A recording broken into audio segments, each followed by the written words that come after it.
प्रत्येक नेत्याच्या चेहऱ्यावर एक वेगळंच सावट, दुःखाचं सावट पाहायला मिळत आहे.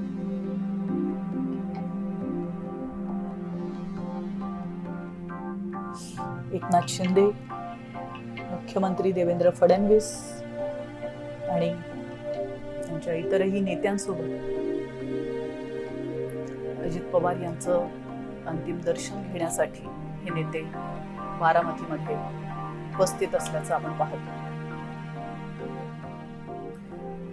सुनेत्रा पवार आणि सुप्रिया सुळे त्याचप्रमाणे इतर पवार कुटुंबियांची भेट घेतल्यानंतर आता मुख्यमंत्री आणि उपमुख्यमंत्री हे परतीच्या प्रवासासाठी निघाले, कारण अजित पवार यांच्या पार्थिवावर उद्या अंत्यसंस्कार होणार आहेत आणि त्या पार्श्वभूमीवर आज मुख्यमंत्री, उपमुख्यमंत्री आणि इतर नेते, शिंदे सेनेचे आणि भाजपचे इतर नेते या ठिकाणी पोहोचले होते.